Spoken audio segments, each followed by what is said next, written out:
Some of the hardest problems in the world exist far above the planet. Our job?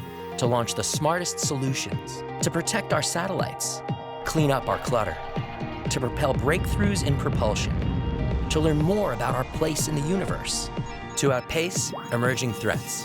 Every day, the Aerospace Corporation uses the latest technologies to ensure our nation's safety and leadership in space. Hi, and welcome to the Space Policy Show. I'm your host, Rebecca Rose. As always, you can find us on Twitter using hashtag the Space Policy Show. You can also engage with our experts on Vimeo using the chat box. Please sign up for our latest news and alerts at aerospace.org/policy. Today's episode is on operating the Space Force. Aerospace's Jamie Morin will talk to Chief Operations Officer of the U.S. Space Force, Lt Gen Chance Saltzman.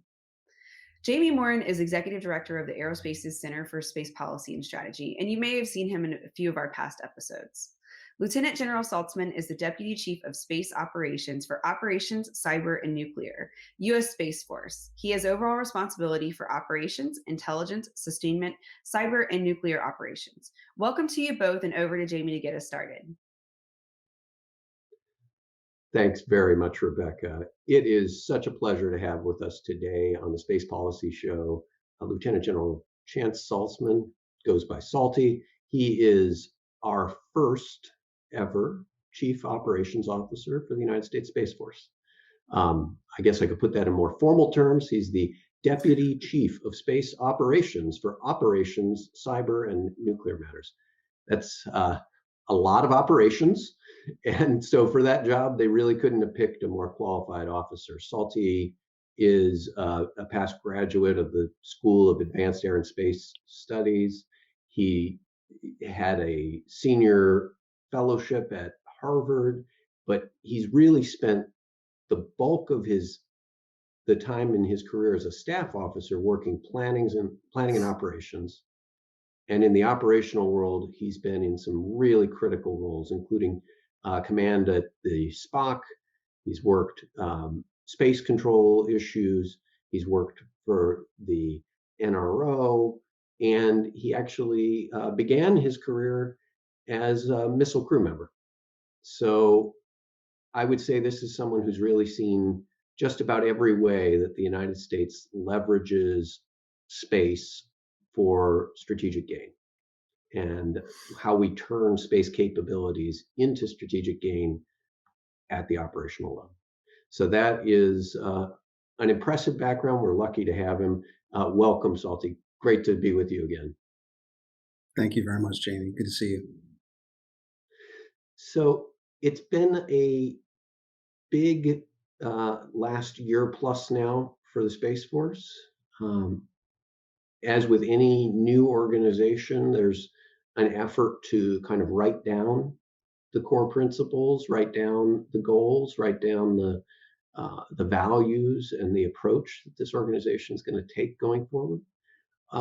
Some of the big public documents we've seen out of the Space Force recently include a capstone doctrine document and also a CSO planning guidance that was intended to sort of set priorities for this new service.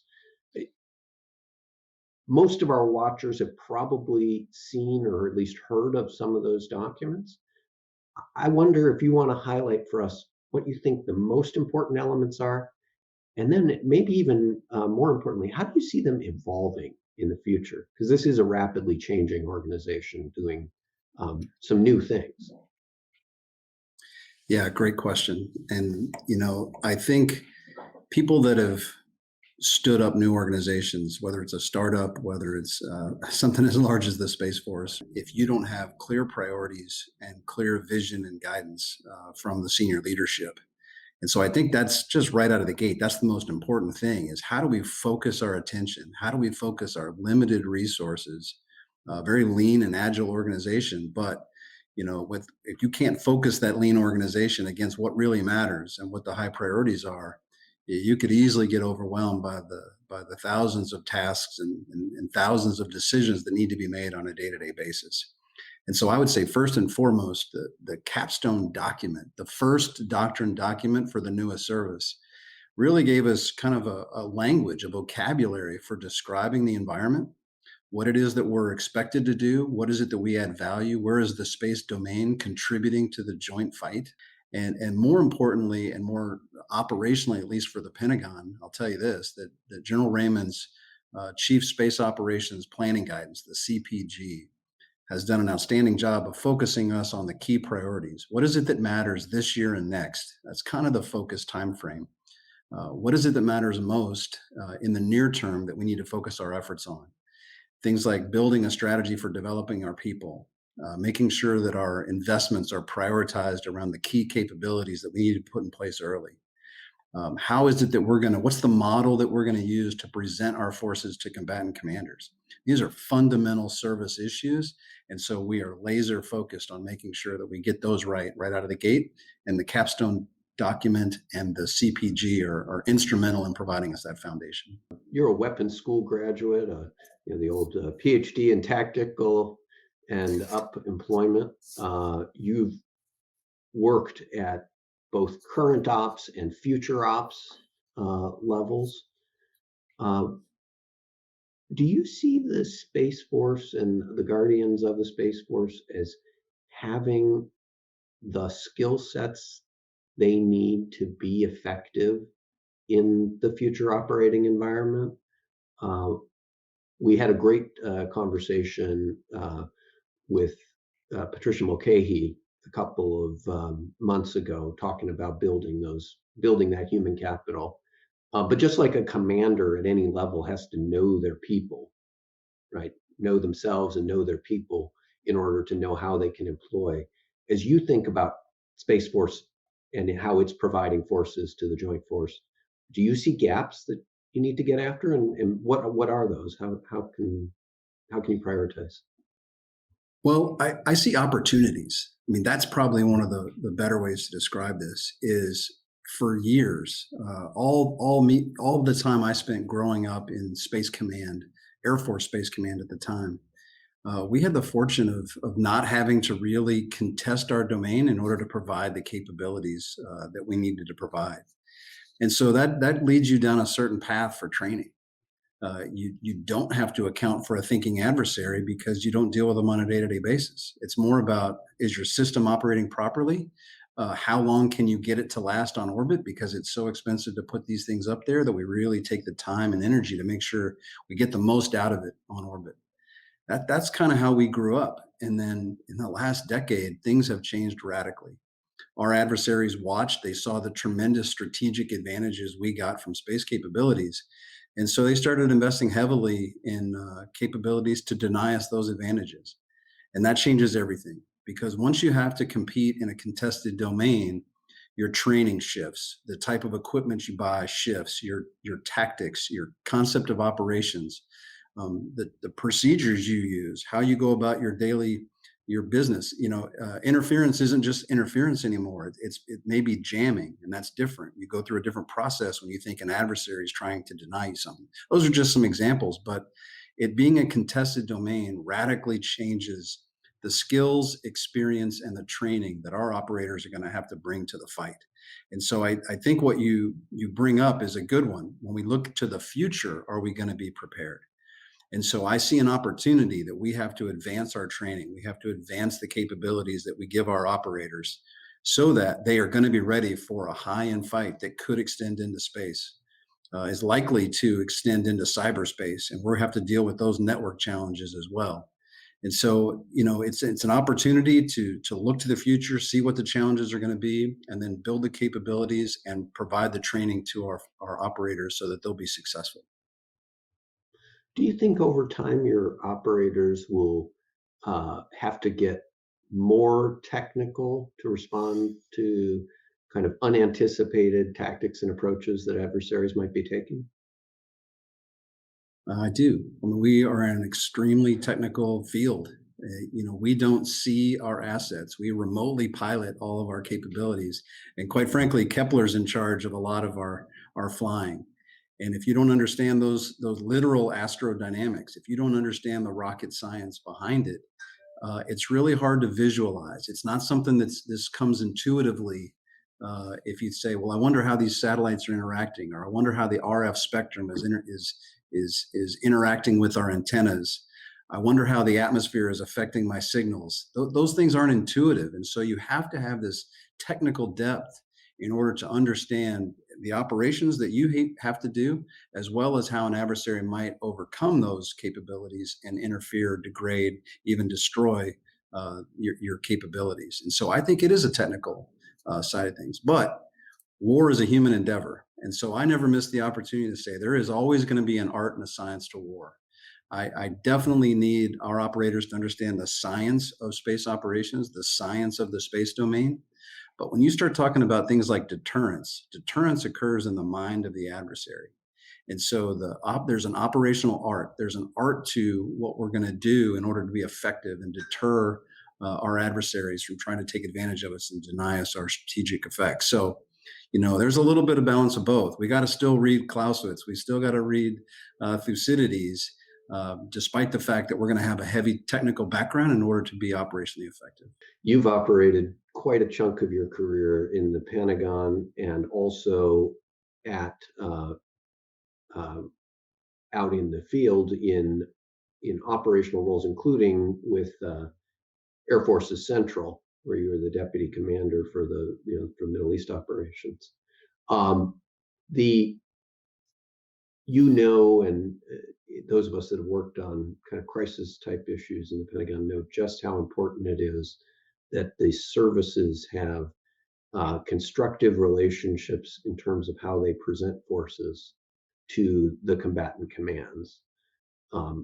You're working through, I think, right now with U.S. Space Command and with the geographic and functional combatant commands around the world, how the Space Force is going to interface with them. I know poor General Raymond has spent probably, 10% of his time in public explaining just how it is different to have a Space Force as opposed to a U.S. Space Command, and how those are not the same thing.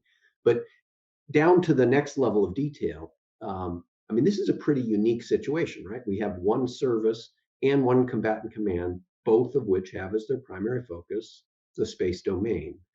Can you talk at all about what sort of your approach is for force presentation and what that's going to mean to the terrestrial combatant commands as well as to U.S. Space Command? Yeah, it's a great question. You're right. General Raymond does have to spend a lot of time on that, and rightfully so. I don't expect the public to understand the nuances between Title X authorities and organized, train, and equip versus warfighting responsibilities with the combatant commands.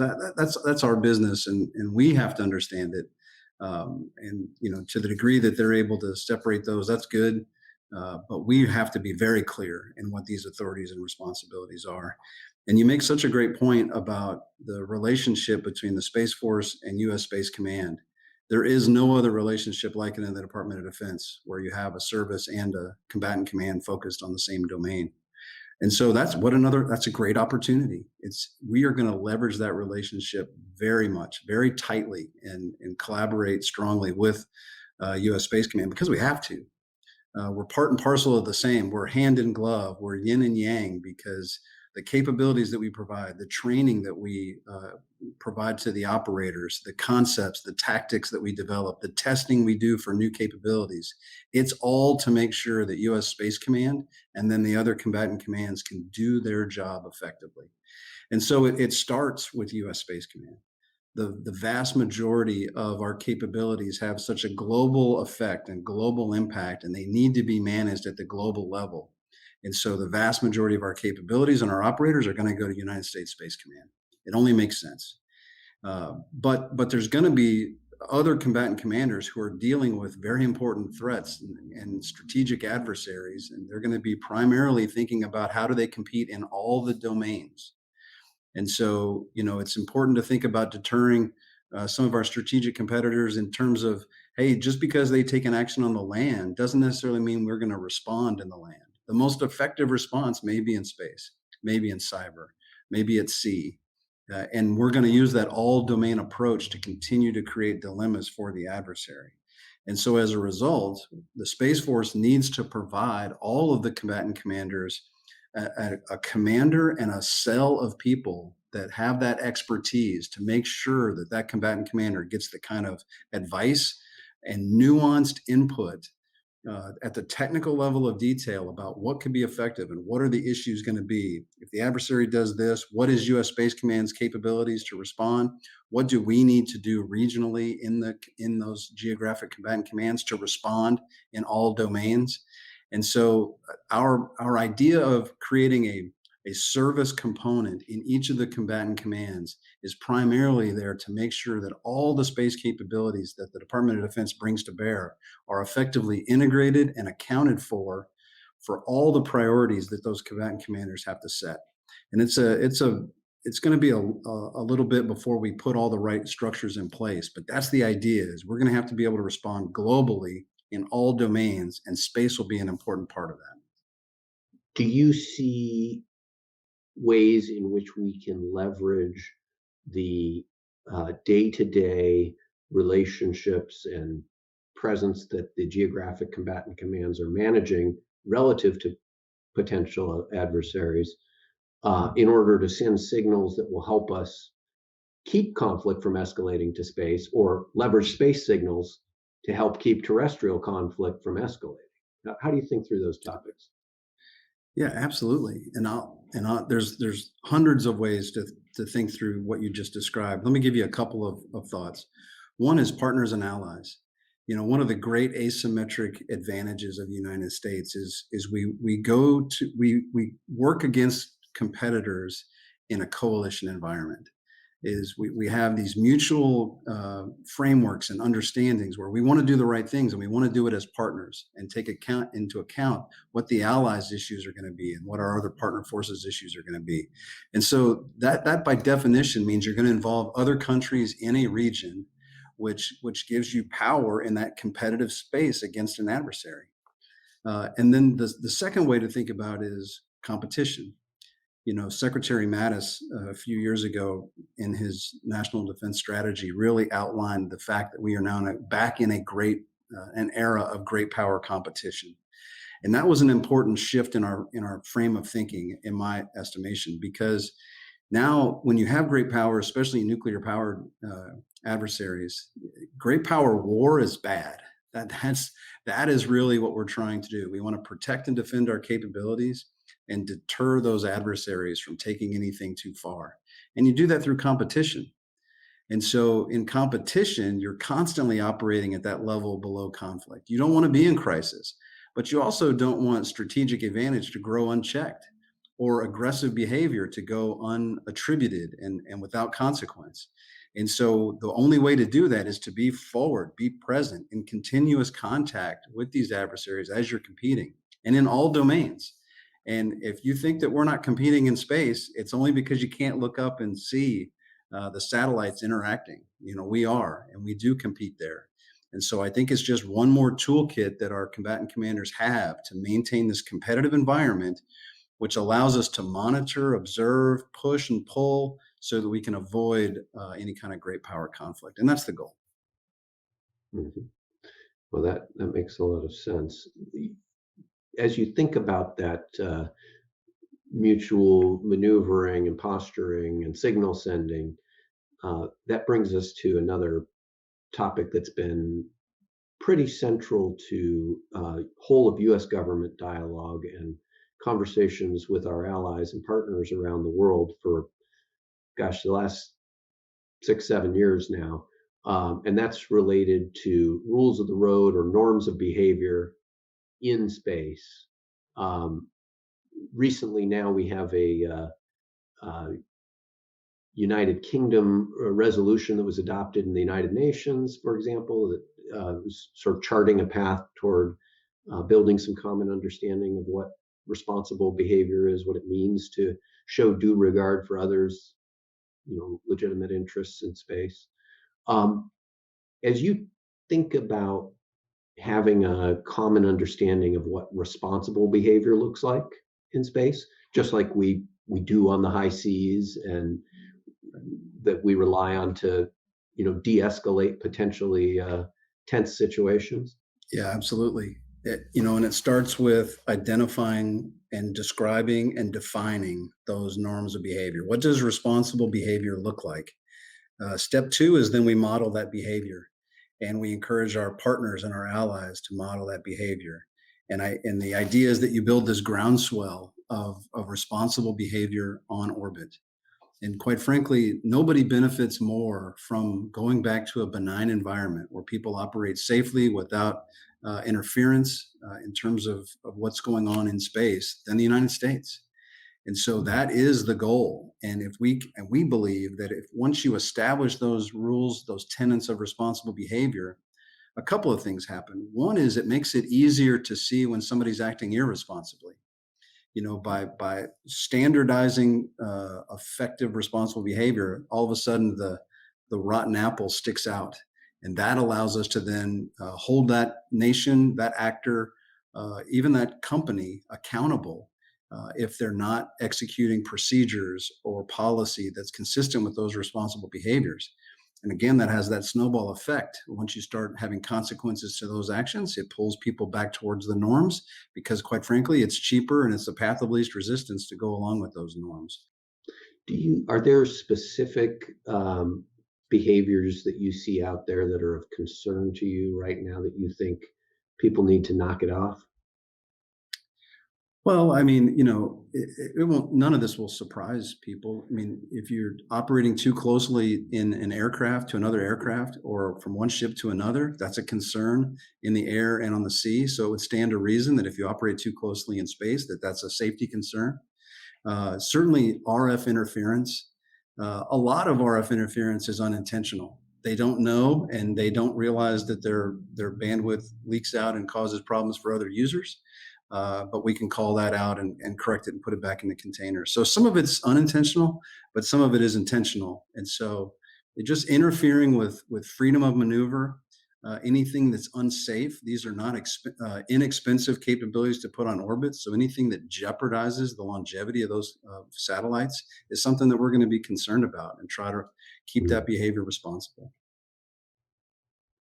Yeah, it strikes me that sort of the genius of the U.S. approach to space over the last several decades, or at least few decades, has been kind of providing some global public goods. Right? GPS signal is a classic example, but also the space traffic information from spacetrack.org. That was a very early example of providing some significant visibility into a domain that for most of the world was pretty opaque up until that point. We made that dramatically more accessible. Do you see there being other potential areas where, as part of this path toward norm development, the U.S. can lead by example?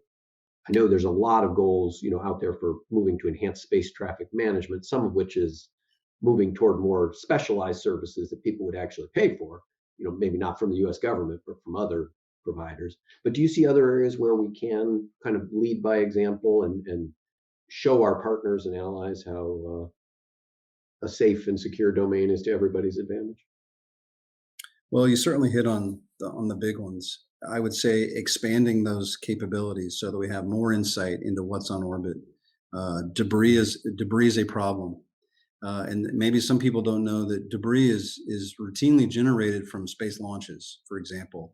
And so having techniques and procedures that minimize the debris that's generated just from a normal launch is the kind of information that we want to share so that people know how to do it responsibly. It maybe is a little more expensive and we got to account for that, but it certainly isn't worth again, when you have a marble size capability moving at 5 miles a second, that's a lot of energy that can cause a lot of problems for expensive satellites. And so keeping the debris problem down, describing what creates it, what causes it, and the procedures that could minimize it. I think that's all value added in terms of, again, modeling good behavior. I think you mentioned the interference piece, a transparency that says, hey, when you're experiencing interference, we got to know about it so we can see where the sources might be, and sharing that kind of information across the community that's concerned about those things. And again, transparency of information is always going to help us because we want it to be safe for everybody, because we know what the tremendous advantages are in that. So information sharing, I think, is a big part of this. When you mentioned up front, there's a lot about space that's not intuitive. You've worked with deployed forces, soldiers, sailors, airmen, Marines. You're now leading the operations side for the Guardians, the youngest, newest. But you've seen joint integration in the real world. What lessons have you learned from your past, the past in your career where you've had to do that kind of joint integration, that are really shaping how you, and since you're in charge of this effort, the Space Force as a whole, are approaching that task? You wouldn't be human, I think, if you didn't every now and then question whether or not you're ready for such an important job like being the Chief Operations Officer of the Space Force. And I've certainly questioned it. And so I look back on the lessons I've learned, because I want to make sure that I'm applying those lessons. Whether it's learning to fly satellites in the NRO and thinking back to those mid shifts with some of those senior controllers that were 25, 30 years older than me, and some of the wisdom that they passed along, tremendously valuable. Thinking through my time in the desert, was probably one of the most compressed, intense, educational experiences I ever had. And let me just talk about that for a minute. I mean, as the deputy of Air Force's Central Command at Al-Udeid, I was really kind of trapped in the KAOC for a year. My job was to do the day-to-day management. General Guastella was the commander, and his responsibilities were so large that he was in the KAOC, he was out of the KAOC, and I just learned a couple of lessons that immediately pull over to the Space Force from that experience. And that's one, you can't do it from the top. No matter how much experience I think I have to apply to a problem, I don't have the bandwidth to fix all the problems in the operations directorate. So I have to rely on my colonels, and selecting the right talent, making sure they have the right latitude, authorities, and resources. That's where we make our bones as senior leaders. And I just saw that over in the desert. Again, I had a great bunch of colonels that were doing the day-to-day work down in the trenches, if you will. And my job was to challenge them. My job was to ask them and make them defend assumptions. My job was to push the envelope and then make sure they had all the resources and authorities and responsibility that they needed to get the job done. And I think once they learned that I was going to let them do the work they needed to do, it started to establish this level of trust. And with that trust, they started to make decisions for themselves and go faster and faster and faster. And that just made us that much more effective. And so in the Space Force, where we've really focused on being lean and agile, we've got to trust our lower echelons to use the skills, to use the responsibilities that I know they've got, and I know they can use, and just kind of reinforcing that behavior, that it's okay to go fast, make decisions. I got your back.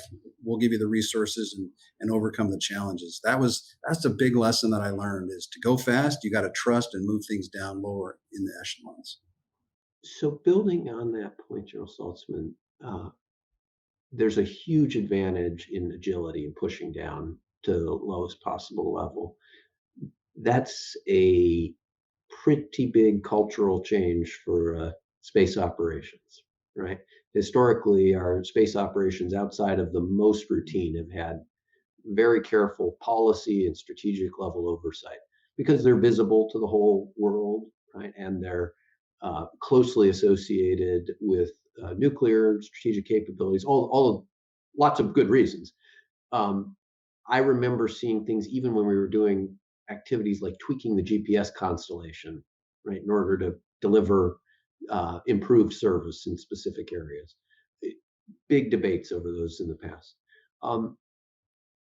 I know you've seen changes in that approach, but can you talk a little bit about how you're building on that, and how the stand-up first of the U.S. Space Command and now the U.S. Space Force is changing that conversation? Well, I mean, it stands to reason that you get a lot of oversight and things feel very strategic because space is so critical, because the capabilities have such broad global effects continuously for all of all of our citizens, certainly, and you could expand that to citizens of the world easily with GPS. And so it just stands to reason that you're going to get a lot of oversight and concern over policies and procedures. And I don't have a lot to offer that kind of counters that because it's so critical. The capabilities are so critical. What I will say is that the more we do things, the more repetitions that we get, the more advanced our training is for our operators, the more we show that we're up to the responsibilities and can execute effectively at lower and lower levels. It's that trust, it's the repetitions, it's I want to say normalization, because there are things that maybe don't seem too normal now, but I think in the next few years we're going to do them so routinely that they're going to feel a little more normalized. And I have a feeling that that's going to start to drive some of that, what we would say is oversight or strategic level holding of policy and guidance is going to start to move down, um, because we'll have earned that trust with our training and capabilities and experience. But then, the other side of it is we're going to have to go so fast. We're going to have to respond on a tactically, operationally relevant timeline that there just won't be any way to drive things up into the strategic policy realms and make decisions that are going to be effective at the tactical level. And so the combination of pressures there, I think, are going to start to drive things down and make them more routine, if you will. One of our reports out of the Center for Space Policy and Strategy last year was on the physics of space war, and the physicist that wrote the report for us, I thought, did a really nice job of getting at some of the counterintuitive aspects of, if you will, maneuver warfare in space. Again, many of our terrestrial analogies and natural ways of thinking break down.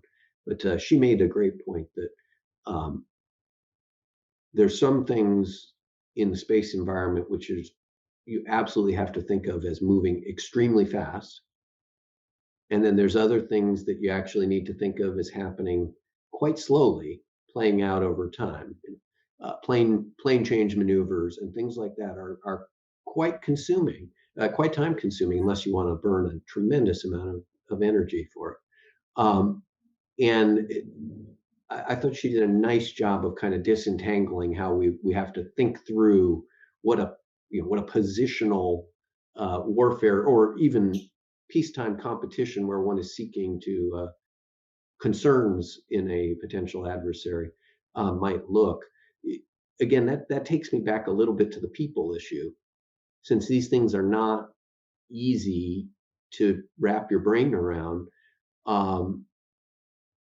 And if we are in a conflict situation in space, it may come upon us quite suddenly with basically everything at risk pretty quickly, meaning not like, say, the early days of World War II, where we were able, say, in the African theater, to learn some things about integrating a joint force and about combined arms and so forth, through painful losses, but at a smaller scale. As a ops guy, how are you thinking about what kind of tools and techniques you need to train your operators so that you can present ready forces that will be capable of operating in that incredibly confusing environment on a spur of a moment without, oh, by the way, scaring the whole world, because you're also operating in a fairly transparent domain in peacetime? Yeah, over to you. I certainly don't. I certainly don't want to scare the whole world. That's for sure. Yeah. Two thoughts come to mind, Jamie. One is clearly we need to leverage technology to give our operators virtual and constructive ranges and training space so that they can make mistakes and learn outside of the actual space domain. One is it helps us to explore, be innovative without exposure to others that might be watching us if we were doing the same thing on orbit. And so I don't think that's a big stretch technologically to have virtual ranges, to have test ranges, to have those kinds of capabilities virtually and constructive. And I think we need to invest heavily in those. And so that's one side of this, and the most important thing is you ought to hear these young officers and enlisted people talk about their jobs.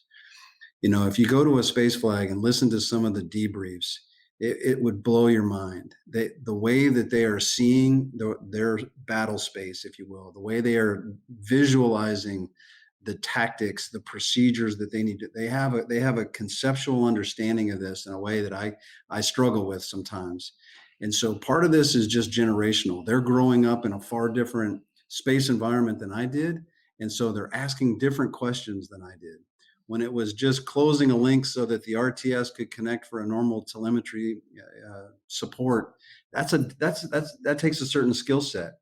When you're talking about an adversary in close proximity that could counter your system kinetically on space with robotic arms or kinetic projectiles, they're starting to have different conversations about this.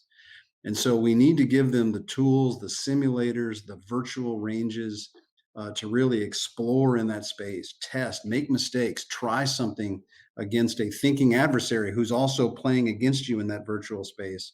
What works, what doesn't work, document it, train the next generation. That's where we're really gonna, I think, uh, really make advances. And I think because it's virtual, because we can do it on our own timelines, we're not gonna scare the world. The second thing is we can take advantage of the fact that we largely do our operations from our homeland. We don't have to deploy overseas too much. There are exceptions to that, of course, but mostly we employ in place. So what that allows is a rapid change from today I'm doing combat operations for US Space Command, and tomorrow I'm doing advanced training to prepare myself for a future conflict. And that what I'll call training refresh cycle can be really fast because we don't have to deploy downrange where somebody might be losing some of the high-end capabilities and skills while they're doing their day-to-day mission. Instead, we're right there together. So you're doing advanced training, you're doing new tactics, new procedures, and then you go in and you do the real-world operations, and then the next day you're training again. These are all the things we're exploring so that we can have that high refresh rate in our training experience for the crew force. And that's really exciting. So we just got to give them the tools because they've got the heads for it. They've got the minds. They're thinking through the right questions.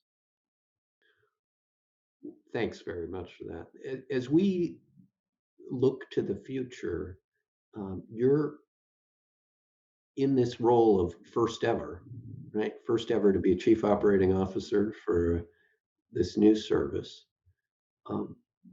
When you look back on this assignment, what do you want your legacy to have been? Wow, no pressure there. I've been fortunate, honored to be given this responsibility.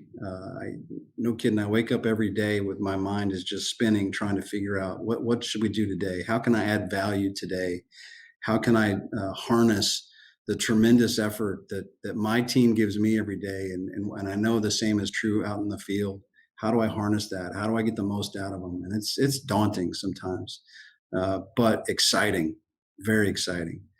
I don't think too much about legacies because I'm just a guy doing a job, but the people that are going to come behind us are growing up in a very different space environment, and they're going to have different kinds of tools than the ones I had growing up in the space environment. And so what I want to do is make sure that we institutionalize the support they need so that their good ideas become reality much faster. That feedback loop, if you have a good idea for a tactic, we test it, we give you the tools, we show you what it works, what doesn't work, it's documented and it's on the floor and people are using it. If we can tighten that feedback loop up, I think that's going to be a powerful motivator for the innovative kinds of thoughts that our folks have out there in the field. And so what I want my legacy to be is that I put the processes and mechanics in place to make good ideas a reality as fast as possible. and that our operators have the training and the tools for training that they need to be successful in what I think is going to be a very dynamic security environment going forward. And so I learned a lot growing up in the Air Force about weapons and tactics, and how Red Flag was successful in creating an advanced training environment for the air crews, and how it made them much more successful. And I want to take those institutional lessons, document them for the Space Force, give the tools to our operators so that they can just make it better and better and better each day. And so, I hope my legacy is that somebody 30 years from now can say, hey, what Saltzman started and what the others that followed put in place allowed us to be competitive and secure our strategic advantages in space. And they got us started on the right path. And I think if we can start them on the right path, I know they're going to do great things. And that's probably as good as any legacy as I could think of. Fair enough.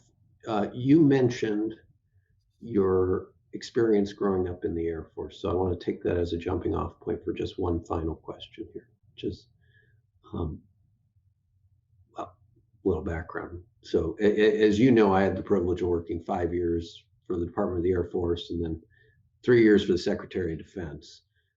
And there's sometimes some misunderstanding or confusion between the services and the joint enterprise.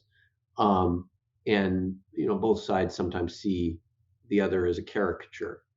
What would you want to say to the airmen of the world, to the sailors, to the soldiers, to the Marines even, about the sort of social contract between the Space Force and how the Space Force, even as it seeks to, provide security in the domain it's charged with working, is also going to look after the effectiveness of the whole joint force? Yeah, I mean, you said it exactly right. We know that the joint way of war, the way we conduct our operations now, is inextricably linked to space capabilities, and there's just no getting around it anymore. In fact, if you backed out of space capabilities, the force that we would have left wouldn't even be as capable as the airplanes that are flying, because we can't go back to a time when we didn't have space capabilities completely integrated. They are inextricably linked now. The force structure has changed because of the space capabilities that have been provided to it. And so our job is now to make sure they're always there, regardless of the circumstance we face, regardless of the adversary's intent, regardless of the challenges that come at us. We have to make sure that those capabilities are there. That's the covenant. That's the contract that we have with the joint team, is that won't change. And right now, that's a daunting challenge, because we're coming out of a time frame when we built a lot of capabilities for a benign environment. We trained our operators for a benign environment, and we are rapidly shifting that. And so all I can tell the joint team is that we work every single day to change those variables, that our capabilities are going to be more resilient, more assured, that our operators are going to be more effective, ensuring that those capabilities never go away. I think that's the easy one. The other one, which sometimes maybe gets forgotten, is we're part of the joint team. We don't enable the joint team. We're not just supporting the joint team. We are in the joint team. We're going to provide capabilities. We're going to provide independent options. We're going to provide flexible response options in space, from space, to space, just integrating space across all the domains. And I think that's going to be a force multiplier as well. And when you have Space Force people on your team, you're going to get hard workers, critical thinkers that understand the art and science of war, to make the joint force team better, because it's all domain all the time. Well, General Saltzman, thanks for your perspectives and your insights, and thanks for your leadership in these challenging times. It's been a pleasure to have you on the Space Policy Show, and we really look forward to continuing to work together to make sure we've got the proper foundation for a secure nation. And you're clearly playing an incredibly important role in that. Well, I really appreciate the opportunity. It's been great talking to you. Thank you. Always a pleasure. Good seeing you, my friend. A big thank you to Lieutenant General Saltzman and Jamie for that great discussion. And thank you to our production team, Colleen Stover, James Liggins, and Jordan Bingham. And don't forget to tell your colleagues this episode's also available as a podcast.